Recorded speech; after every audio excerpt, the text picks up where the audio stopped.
A finales de los años 70, el vecindario de East Los Ángeles latía con un ritmo de lucha y resiliencia, entre murales de orgullo chicano y calles impregnadas con los ecos de la vida de la clase trabajadora, nació un niño llamado Oscar de la Hoya, el 4 de febrero de 1973. Su padre, Joel, trabajaba incansablemente y su madre, Cecilia, sostenía las tradiciones familiares con una fuerza silenciosa. No eran ricos, pero llevaban algo mucho más duradero, un legado de boxeo. El boxeo no era un pasatiempo en la casa de los de la Hoya, era destino. El abuelo de Oscar había sido boxeador en México y su padre siguió el mismo camino después de emigrar a Estados Unidos. Para cuando Oscar tenía 6 años, ya estaba en un gimnasio, con sus pequeños puños vendados y los ojos atentos a cada jab y cruz que lanzaban hombres el doble de su tamaño. Los gimnasios de East LA eran duros, con olor a sudor y ambición, pero forjaban campeones, y para el joven Oscar se convirtieron en un segundo hogar. A mediados de los años 80, mientras otros niños jugaban en los parques, Oscar aprendía a resistir el ardor del cuero contra su piel. Los entrenadores vieron algo raro, un chico con balance, tiempo y un instinto que no se podía enseñar. Su familia, con dinero limitado, invirtió todo lo que pudo en su entrenamiento. Oscar, callado y enfocado, cargaba no solo sus guantes, sino también las expectativas no dichas de los sueños de su familia. Mientras Oscar ascendía en las filas del boxeo juvenil, la vida le dio un golpe cruel. Su madre, Cecilia, cayó gravemente enferma de cáncer de mama. En 1990, cuando Oscar tenía apenas 17 años, ella falleció, días antes de que pudiera verlo clasificar al equipo olímpico. Sus últimas palabras, susurradas desde una cama de hospital, se convirtieron en un voto inquebrantable: gana el oro por mí. Los primeros años de los 90 fueron una era de cambio global. El muro de Berlín había caído, la Unión Soviética se desmoronaba y el deporte cargaba con el peso de la política. Para Oscar era personal. Se convirtió en el rostro del equipo de boxeo de Estados Unidos, un joven mexicoamericano que llevaba dos naciones en el corazón. Cada golpe que lanzaba en el entrenamiento cargaba con el peso de una promesa, a su familia, a su vecindario y a la memoria de su madre. Bajo el ardiente sol español se inauguraron los Juegos Olímpicos de Verano de 1992 en Barcelona. Oscar de la Hoya entró al ring como el miembro más joven de la escuadra de boxeo de Estados Unidos, un adolescente de facciones marcadas y una determinación inquebrantable. Combate tras combate, desmanteló a sus oponentes con precisión. Su gancho de izquierda, afilado, repentino, casi poético, se convirtió en el símbolo de la dominancia estadounidense en el ring amateur. El 8 de agosto de 1992, Oscar subió al cuadrilátero para la final olímpica. Al otro lado del ring estaba Marco Rudolph, de Alemania, el campeón mundial vigente. El aire era denso, la multitud eléctrica. Oscar peleó no solo con habilidad, sino con el dolor transformado en furia. Asalto tras asalto, superó a Rudolph. Cuando sonó la campana final, la decisión fue unánime. La medalla de oro era suya. Los reporteros lloraron cuando levantó la medalla hacia el cielo y susurró: «Para ti, mamá, el apodo nació, el chico de oro». Los primeros años de los 90 adoraban a los héroes y los medios encontraron el suyo en Oscar. No era solo un boxeador, era vendible, bilingüe, atractivo y llevaba la bandera estadounidense con orgullo. La comunidad mexicoamericana lo abrazó como uno de los suyos, un símbolo de esperanza en barrios demasiado a menudo olvidados. Los patrocinadores hicieron fila, los promotores vieron millones, y detrás de los reflectores un adolescente luchaba con el duelo y la fama repentina. En 1992, Meses después de Barcelona, Oscar firmó su contrato profesional. Su pelea de debut llegó el 23 de noviembre en Inglewood, California. Bajo las brillantes luces del Forum, logró un knockout en el primer asalto. El mensaje era claro, no se trataba solo de un campeón olímpico, era una leyenda en construcción, pero la fama es una espada de doble filo. A medida que se acercaban los años 90, Oscar enfrentaba el negocio despiadado del boxeo. Los promotores chocaban por controlarlo, los peleadores susurraban que estaba sobrevalorado, y los críticos dudaban de que un niño bonito pudiera resistir la brutalidad de las filas profesionales. Cada pelea se convirtió en una prueba, cada victoria en una declaración, y sin embargo, en su interior, el duelo por la ausencia de su madre seguía presente, una herida silenciosa que ninguna medalla de oro podía sanar. Para 1994, Oscar subía rápido, capturó su primer título mundial, el campeonato superpluma de la OMB, con solo 21 años. Su gancho de izquierda era temido, su sonrisa adorada. Los medios lo pintaban como el salvador del boxeo, un puente entre las leyendas del pasado y una nueva generación. Pero el éxito generaba enemigos. Los veteranos resentían su ascenso meteórico, los promotores planeaban cómo controlarlo, y el boxeo, como siempre, exigía sacrificio. En gimnasios de todo Estados Unidos comenzaron los rumores. ¿Podría el Chico de Oro ser el próximo Sugar Ray Leonard? ¿Podría superar a Julio César Chávez, el ídolo mexicano? Cada paso adelante significaba entrar en las sombras de gigantes. Cada triunfo solo elevaba más las expectativas. Y mientras las multitudes coreaban su nombre, Oscar sabía que la verdadera prueba aún estaba por llegar. Para 1996, Oscar había tallado un camino en su división, invicto, campeón con múltiples cinturones. Sin embargo, un nombre se alzaba más grande que todos los demás: Julio César Chávez, la leyenda viviente, el orgullo de México, el hombre cuya sombra se extendía a través de generaciones. Y ahora, el destino exigía que se encontraran. El Chico de Oro, adorado pero no probado, marchaba hacia una colisión con un dios. El año era 1996. El mundo del boxeo vibraba con anticipación. Julio César Chávez, el ídolo mexicano, con más de 90 victorias, estaba listo para defender su trono contra la joven estrella que muchos consideraban un impostor. Para Chávez era un asunto de honor, para Oscar de la Hoya era el destino. La pelea no era solo un evento deportivo, era una guerra cultural. El propio México parecía dividido, la vieja guardia contra la nueva esperanza, la experiencia contra la juventud. El 7 de junio de 1996, en el Caesars Palace de Las Vegas, bajo el calor del desierto, más de 15,000 espectadores llenaron la arena. Millones lo vieron alrededor del mundo. El primer asalto terminó en shock. Oscar, sereno y preciso, abrió el rostro de Chávez con un jab de izquierda milimétrico. La sangre comenzó a correr.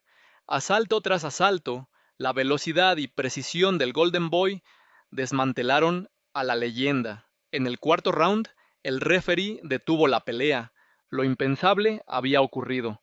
El chico de East LA había destronado al emperador mexicano. La celebración fue ensordecedora, pero las secuelas complicadas.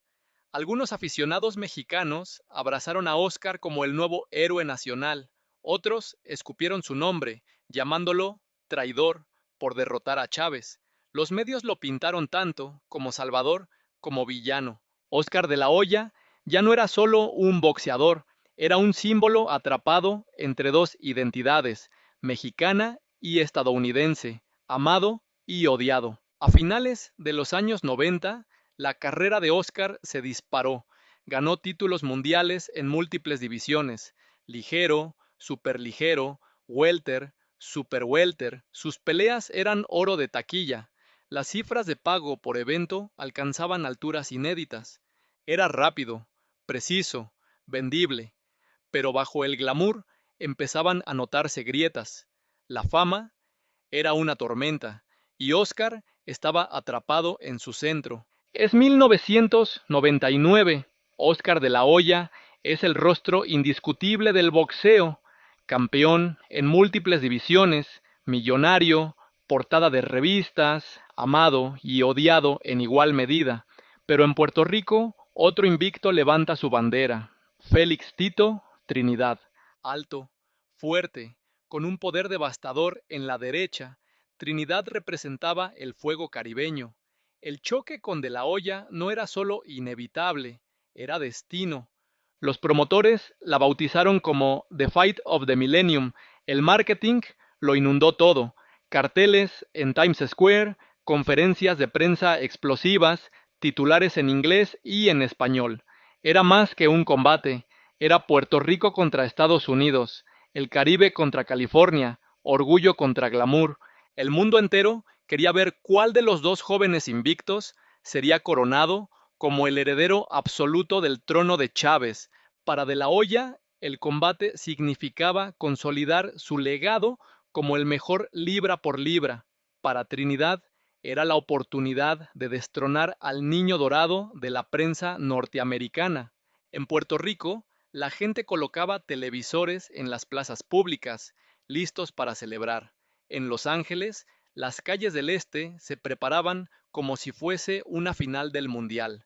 La tensión era eléctrica. 18 de septiembre de 1999. Mandalay Bay, Las Vegas. Las luces, el glamour, la tensión en el aire. Cuando sonó la campana, algo quedó claro. De la Hoya había estudiado meticulosamente a Trinidad. Desde el primer round, su velocidad, su jab y sus desplazamientos hicieron ver lento al puertorriqueño. El Golden Boy estaba dando una clase de boxeo. Round tras round, De la Hoya se movía como un bailarín.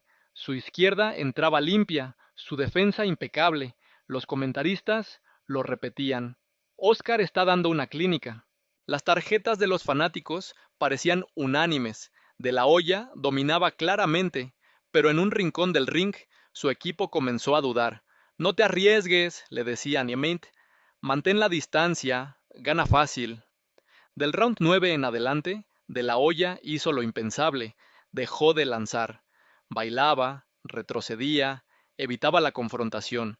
La estrategia de seguridad se convirtió en pasividad. Y, en el boxeo, los jueces rara vez premian al que huye. El público, confundido, comenzó a silbar.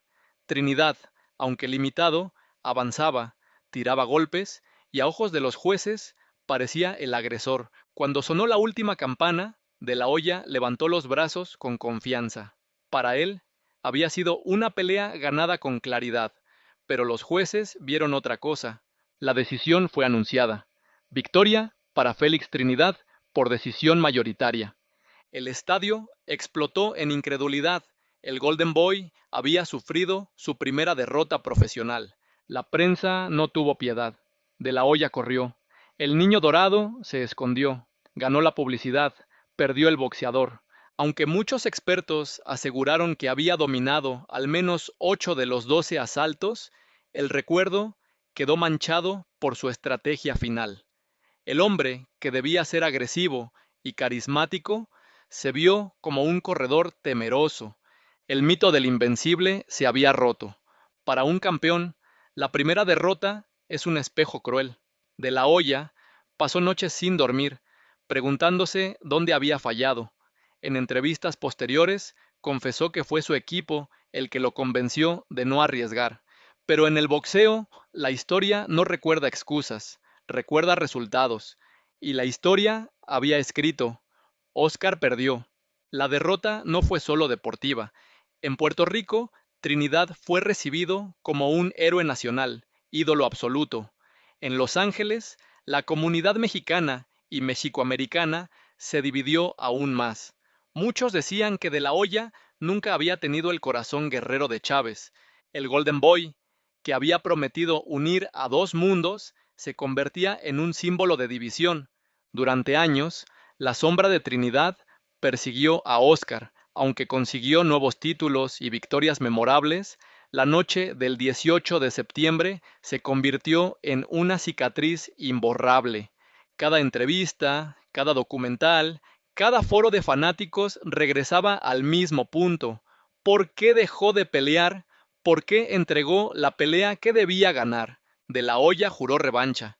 El público clamaba por ella, pero el destino nunca la permitió. Las promotoras, las agendas, los contratos, siempre la frustraron.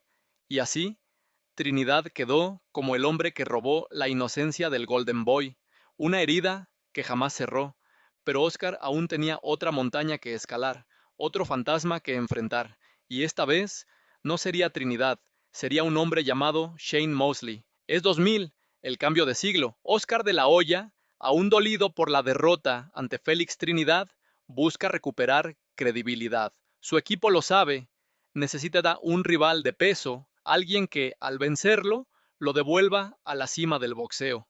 El nombre aparece en los titulares: Sugar Shane Mosley, campeón invicto, veloz, con un estilo casi espejo del propio Oscar. Y lo más inquietante, ambos crecieron a pocas millas de distancia en California. Eran, en esencia, dos hijos de Los Ángeles, destinados a chocar.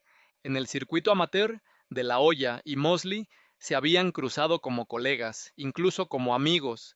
Entrenaron en los mismos gimnasios, compartieron sueños.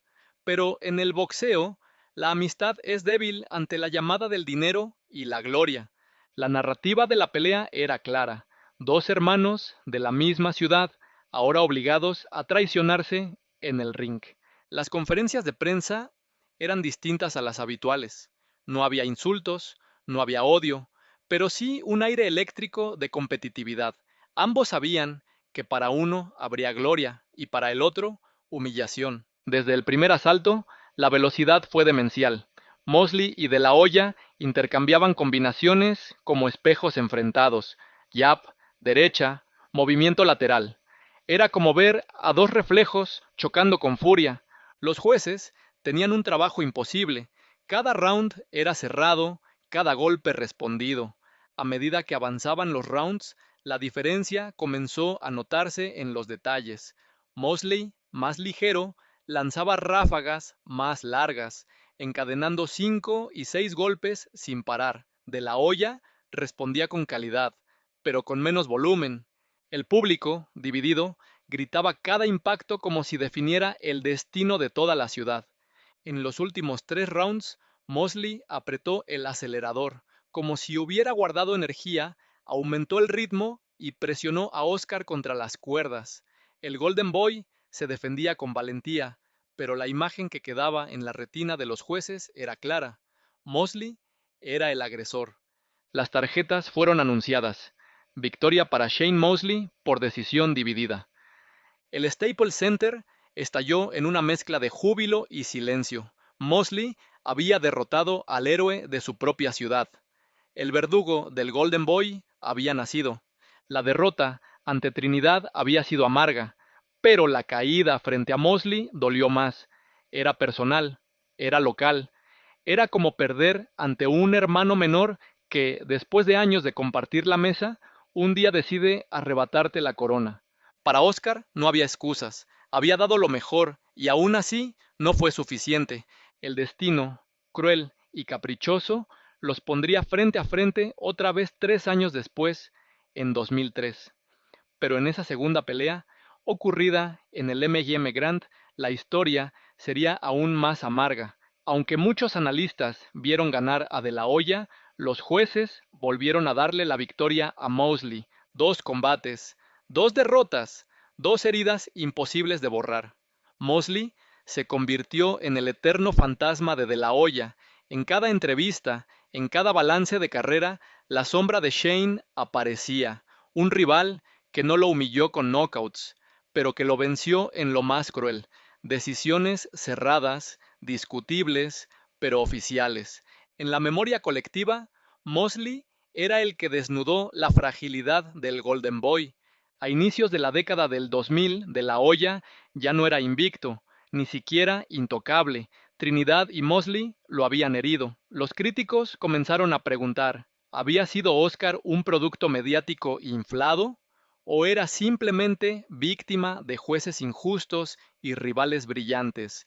La respuesta, como siempre en el boxeo, se escribiría en sangre y sudor en los siguientes capítulos. De la Hoya no se detuvo, su espíritu no conocía el descanso, y mientras intentaba reconstruir su legado, otro nombre emergía en el horizonte, un nombre que representaba el poder absoluto del boxeo mexicano, Fernando Vargas. El siguiente combate no sería técnico ni elegante, sería personal, brutal, una guerra de orgullo y venganza.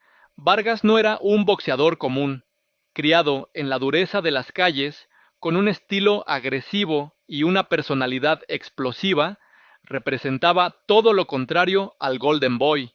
Donde Oscar era sonrisa de portada, Vargas era ceño fruncido y puños cargados de rabia. Esto no era solo boxeo. Vargas detestaba la imagen pulida de la Hoya, lo llamaba niño bonito, fabricado, alguien que había tenido un camino fácil. Oscar, en cambio, veía en Vargas un joven descarriado, con talento indiscutible, pero sin disciplina. La tensión entre ambos creció en conferencias de prensa, en entrevistas, en la calle. No era respeto deportivo, era odio puro. Fernando Vargas, apodado El Feroz, era conocido por su brutalidad en el ring. Campeón mundial en Super Welter con apenas 20 peleas profesionales, había derrotado a rivales de peso como Raúl Márquez y Winky Wright. Su estilo era directo, sin rodeos, presión constante, golpes al cuerpo, ganchos devastadores. Para muchos, Vargas representaba al auténtico guerrero mexicano que muchos decían que de la Hoya no era. La comunidad latina estaba partida. Muchos jóvenes se identificaban con Vargas, el chico feroz que había surgido de la nada. Otros seguían fieles a De la Hoya, el ídolo de siempre. El ambiente en Las Vegas parecía más una guerra civil que un espectáculo deportivo. Las banderas mexicanas se agitaban en las gradas, pero detrás de cada bandera había una postura. Golden Boy o El Feroz. Desde el primer round, Vargas salió como una bestia, avanzaba sin miedo, lanzando combinaciones pesadas, buscando romper la defensa de la Hoya. En los primeros asaltos, el público rugía cada vez que Vargas conectaba un gancho al cuerpo o una derecha al rostro, pero Oscar, con su experiencia, no entraba en la trampa, usaba el jab, movía las piernas y respondía con golpes precisos. Era la guerra anunciada, pero con dos estilos opuestos, la furia contra la técnica. Hacia el quinto y sexto round, Vargas logró arrinconar varias veces al Golden Boy. Los comentaristas advertían, Oscar está en problemas, pero el Golden Boy resistía, intercambiando fuego con fuego. El rostro de ambos empezaba a mostrar el precio de la batalla, hinchazón, sudor, sangre. Ninguno quería retroceder. Llegó el noveno asalto. Vargas, cansado por el ritmo brutal, comenzó a bajar la guardia. Oscar lo sintió, y en el décimo, el golpe esperado, un gancho de izquierda, su arma de siempre, explotó en el rostro de Vargas. El feroz tambaleó. Oscar lo persiguió con una ráfaga de golpes precisos hasta que el árbitro intervino. El combate terminó por nocaut técnico en el round 11. Vargas cayó derrotado, exhausto, humillado. De la Hoya, con los brazos en alto, había demostrado que aún era el rey del espectáculo. La rivalidad se resolvía en el ring. El Golden Boy había vencido a su enemigo más personal. La victoria sobre Vargas fue más que un triunfo deportivo, fue una redención pública. Oscar recuperó parte del respeto perdido tras Trinidad y Mosley, demostró que podía entrar en una guerra sangrienta y salir vencedor. El Golden Boy había respondido a las críticas, sí tenía corazón de guerrero, pero el boxeo nunca regala victorias sin factura. La guerra con Vargas dejó huellas en el cuerpo de Oscar, y en el horizonte nuevos rivales se alzaban, cada vez más jóvenes, más rápidos, más peligrosos. Entre ellos, un nombre que empezaba a crecer con fuerza, Bernard Hopkins. La pelea con Vargas había sido personal, brutal y gloriosa, pero lo que esperaba a Oscar no era solo otra batalla, Era un salto de fe, porque el Golden Boy, en busca de inmortalidad, decidió enfrentar a un monstruo del peso medio, un campeón frío y calculador llamado Bernard Hopkins. Un paso en falso, y la corona podía desaparecer para siempre.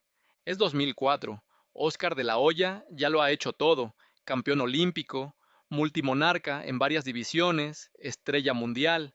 Pero el Golden Boy busca lo que nadie espera: subir a peso medio, territorio de gigantes. Allí reina un hombre implacable, Bernard Hopkins. Apodado The Executioner, Hopkins no era un showman como Oscar. Era un verdugo frío, metódico, con récord histórico de defensas. En un ring parecía más máquina que humano. De la Hoya, con trajes finos y glamour hollywoodense, llegaba a las conferencias con sonrisas y flashes de cámaras. Hopkins, en cambio, aparecía con capucha negra, en silencio, como si viniera de una celda oscura. La prensa lo vendía como un choque de universos: el niño dorado contra el verdugo, carisma contra disciplina. Las apuestas favorecían a Hopkins, pero el magnetismo de la Hoya atraía millones de ojos. Era la pelea por la unificación de los títulos de peso medio. Para Oscar, una victoria significaría lo imposible: conquistar una sexta división y entrar en la eternidad. Los primeros rounds fueron tensos, estratégicos. De la Hoya se movía con inteligencia, usando su jab, buscando ángulos, intentando contrarrestar la fuerza física de Hopkins con velocidad. Por momentos parecía posible, parecía que el Golden Boy podía domar al verdugo. Pero la realidad pronto se impuso. Hopkins, más fuerte, más grande, avanzaba como un tanque. Cada golpe suyo tenía el peso de un martillo. Oscar, más pequeño, absorbía castigo cada vez que se quedaba en la corta distancia. Los comentaristas repetían: Oscar está peleando valientemente, pero Hopkins es demasiado grande. Round 9. Hopkins mide la distancia, finta con la derecha, y entonces su izquierda explota directo al hígado de la Hoya. Un solo golpe, preciso, brutal, quirúrgico. Oscar se encogió, su rostro torcido de dolor. Intentó levantarse, pero el cuerpo no respondió. El árbitro contó. El público contuvo la respiración. El Golden Boy no pudo levantarse. La pelea terminó con un knockout fulminante. Hopkins había defendido su trono con la frialdad de un verdugo, y de la Hoya, que había buscado la gloria de 6 divisiones, quedó derrotado, de rodillas, bajo las luces de Las Vegas. Era la primera vez que Oscar caía no por decisión, sino por un knockout limpio. Ese golpe al hígado se convirtió en una cicatriz eterna en su carrera. No fue solo físico, fue simbólico. El Golden Boy, acostumbrado a brillar, había sido detenido de manera brutal. Para muchos, esa noche marcó el inicio del fin de su grandeza en el ring. En la conferencia de prensa posterior, Oscar no buscó excusas. Con voz cansada pero firme, dijo: Me ganó el mejor. Hopkins es un gran campeón. Era la dignidad de un guerrero que entendía que la derrota, aunque dolorosa, también era parte del legado. Después de Hopkins, Oscar comenzó a cambiar su mirada. El cuerpo ya no respondía igual, pero su mente veía otro ring, el de los negocios. Su promotora, Golden Boy Promotions, comenzaba a crecer, firmando talentos jóvenes. Era como si el Golden Boy hubiera comprendido que, aunque ya no pudiera dominar dentro del ring, aún podía controlar fuera de él. Derrotado pero no acabado, Oscar aún no había peleado contra el que sería su rival más lucrativo, el hombre destinado a convertirse en la nueva cara del boxeo mundial, Floyd Mayweather Jr. El verdugo lo había tumbado, pero el próximo rival lo superaría con algo aún más humillante: la maestría absoluta del arte defensivo. Es 2007. Oscar de la Hoya tiene 34 años, su cuerpo marcado por batallas, pero su nombre sigue siendo oro. Enfrente, un rival joven, invicto, arrogante, que se hace llamar Money, Floyd Mayweather Jr. La pelea se promocionó como The World Awaits, el mundo espera, y no era exageración: se convirtió en el combate más lucrativo en la historia del boxeo hasta ese momento. Oscar representaba el pasado glorioso, olímpico, multimonarca, ídolo de masas. Mayweather era el futuro, el talento defensivo absoluto, el boxeo convertido en negocio, el hombre que convertiría cada pelea en un espectáculo financiero. No era solo un combate, era el cambio de guardia. 5 de mayo de 2007, el MGM Grand estaba desbordado. Celebridades de Hollywood, estrellas del deporte, políticos, todos querían ver al Golden Boy contra el invicto. El himno estadounidense sonó con la voz de una joven Beyoncé. La atmósfera era irreal. Desde el primer round, Oscar salió agresivo, usaba su jab, presionaba, lanzaba combinaciones al cuerpo. Su experiencia lo hacía ver cómodo ante la defensa de Mayweather. Incluso llegó a conectar su gancho de izquierda, la marca de la casa, arrancando rugidos del público. Por un momento, pareció que el Golden Boy podía domar al arrogante invicto. Pero Floyd Mayweather era otra clase de boxeador. Poco a poco empezó a descifrar el ritmo de Oscar. Su shoulder roll desviaba cada golpe, su contragolpe era quirúrgico, su velocidad intacta. Cada round, Mayweather se hacía más dominante. El joven empezaba a escribir su propia historia sobre el cuerpo cansado del Golden Boy. Tras 12 asaltos intensos, la pelea llegó a las tarjetas. El público contenía el aliento. Anuncio oficial: victoria para Floyd Mayweather por decisión dividida. No hubo knockout, no hubo humillación física, pero la derrota dolió más que un golpe. El Golden Boy había peleado con todo, y aún así, el futuro lo había vencido. La historia lo recuerda claro. Esa noche, el boxeo cambió de manos. El carisma global de la Hoya se transformó en la maquinaria de dinero de Mayweather. El Golden Boy, el rey de los 90, había pasado la antorcha al hombre que dominaría la próxima década. Para Oscar, la derrota fue un recordatorio cruel. Ya no era el joven que podía dictar el ritmo. Ahora, el cuerpo le pasaba factura. Sin embargo, su nombre seguía siendo el imán que atraía millones. Era un héroe en declive, pero aún un héroe. Lo más curioso era la diferencia de mentalidades. De la Hoya siempre había peleado por legado, por títulos, por historia. Mayweather, en cambio, lo hacía por negocio, por dinero, por el récord invicto. El público vio en esa noche el choque de dos eras, la romántica, que se apagaba, y la pragmática, que apenas nacía. Después de Mayweather, las preguntas eran inevitables. ¿Debía retirarse?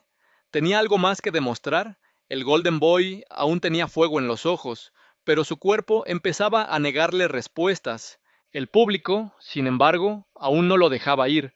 Oscar, terco, decidió seguir, y eligió un rival que parecía un reto lógico, pero terminó siendo un verdugo despiadado, un joven filipino llamado Manny Pacquiao.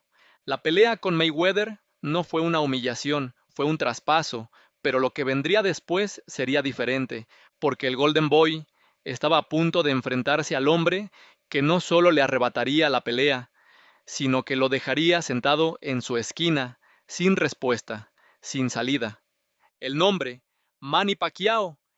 Oscar de la Hoya, con 35 años, decide una última gran pelea. El rival elegido no era un peso natural de su categoría, sino un hombre más pequeño que subía de peso, Manny Pacman Pacquiao, el fenómeno filipino que ya acumulaba títulos en múltiples divisiones. Para muchos era un combate lógico. El tamaño y la experiencia de Oscar deberían ser demasiados para un Pacquiao que apenas llegaba a las 147 libras, pero el boxeo, como siempre, tenía preparada una sorpresa cruel. La pelea fue programada para el 6 de diciembre de 2008 en el MGM Grand de Las Vegas. Los promotores la llamaban The Dream Match. De la Hoya llegaba con toda la parafernalia que lo había acompañado durante 2 décadas: luces, glamour, portadas. Pacquiao, en cambio, representaba al humilde guerrero asiático, con un estilo explosivo y una sonrisa tímida. La narrativa estaba escrita: la experiencia contra la juventud, el gigante contra el más pequeño. Desde el primer round, la lógica se rompió. Pacquiao no parecía más pequeño, parecía más rápido, más feroz, más imparable. Sus combinaciones caían como ráfagas de metralla, jab, derecha, izquierda cruzada. Oscar apenas podía reaccionar. El público, atónito, veía al Golden Boy transformarse en un saco de golpes. En el cuarto asalto, la diferencia ya era brutal. El rostro de la Hoya estaba hinchado, su ojo izquierdo cerrándose. Manny lo castigaba con una mezcla de velocidad y precisión que jamás había enfrentado. Los comentaristas empezaban a decir lo impensable. Esto no es una pelea competitiva. Esto es un hombre demasiado rápido para otro que ya no responde. Round tras round, la tortura continuó. Oscar, sentado en su esquina entre asaltos, apenas podía escuchar a su entrenador. Sus ojos vacíos revelaban lo inevitable. Su cuerpo lo había traicionado. El público veía en vivo la caída de un ídolo. La sonrisa dorada se borraba con cada golpe que recibía. Al terminar el octavo round, el entrenador Nacho Beristain tomó la decisión que Oscar no podía tomar por sí mismo. Le dijo con firmeza, ya no más. Y el Golden Boy, por primera vez en su carrera, no protestó. Se quedó sentado en su esquina, derrotado, incapaz de levantarse. El árbitro anunció el final de la pelea. No hubo conteo, no hubo knockout, solo un hombre sentado, incapaz de continuar. El MGM Grand quedó en silencio, como si todos entendieran que presenciaban el final de una era. Pacquiao levantó los brazos, victorioso. Oscar, con la mirada perdida, aceptó su destino. Después del combate, De la Hoya se presentó ante los medios, su rostro hinchado, sus palabras lentas. Dijo lo que muchos temían escuchar. Mi corazón quiere seguir, pero mi cuerpo ya no responde. Era la confesión más dura que un guerrero podía hacer. Esa noche quedó claro.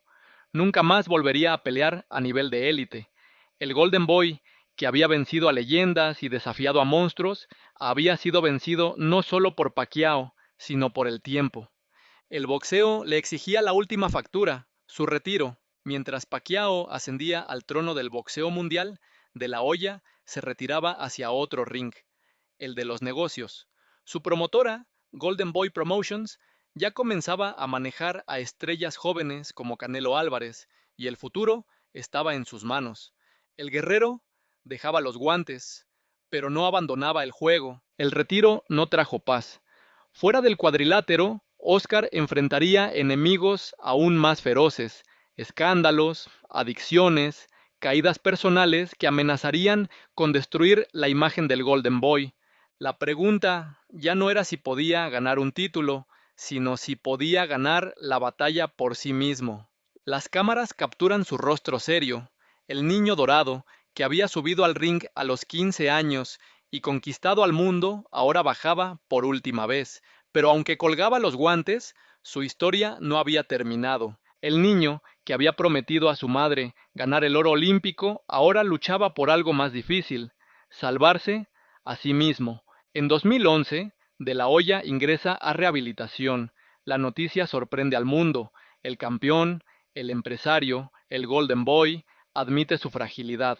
La prensa, cruel como siempre, lo devora. Oscar ya no busca excusas. Dice con firmeza, el boxeo fue fácil, esto es lo difícil, esta es la pelea de mi vida. Tras sus recaídas, Oscar se concentra en reconstruir su promotora. Golden Boy Promotions vive momentos turbulentos. Pierde a Canelo Álvarez en medio de pleitos contractuales, pero aún así se mantiene en pie. A lo largo de los años 20, Oscar comienza a mostrarse más abierto. Habla de su depresión, de sus errores, de cómo la fama lo deshumanizó. La gente que lo había juzgado con dureza comienza a verlo distinto, ya no como el ídolo intocable, sino como un hombre con cicatrices reales. La vulnerabilidad lo humaniza. Y en ese proceso, su legado empieza a redefinirse. En retrospectiva, los números hablan por sí mismos. Campeón olímpico, 10 títulos mundiales en 6 divisiones, enfrentó a todos los grandes de su generación. Trinidad, Mosley, Hopkins, Mayweather, Pacquiao, ganó y perdió, pero jamás evitó un reto. Su carrera fue una sinfonía de gloria y dolor, de victorias que inspiraron y derrotas que lo marcaron. Al quitar la máscara del Golden Boy, lo que queda es un hombre complejo, ambicioso y frágil, disciplinado en el gimnasio, pero vulnerable fuera de él. Oscar de la Hoya es la prueba viviente de que los ídolos no son de oro, sino de carne y hueso. Y quizás en esa fragilidad radica la grandeza de su historia. Hoy, Oscar de la Hoya es más que un exboxeador, es un promotor, un empresario, un hombre que sobrevivió a sus propios demonios. Su nombre sigue siendo sinónimo de espectáculo y su figura, aunque discutida, está grabada para siempre en la historia del boxeo. El Golden Boy no fue perfecto, pero su vida, llena de gloria y tormenta, sigue inspirando a millones que ven en él no solo al campeón, sino al hombre que se atrevió a mostrar sus cicatrices. La historia de Oscar de la Hoya no termina con un cinturón ni con una derrota, termina con un hombre que, tras haberlo tenido todo y perderlo varias veces, sigue de pie, porque al final el verdadero combate del Golden Boy nunca estuvo en el ring, sino en el espejo.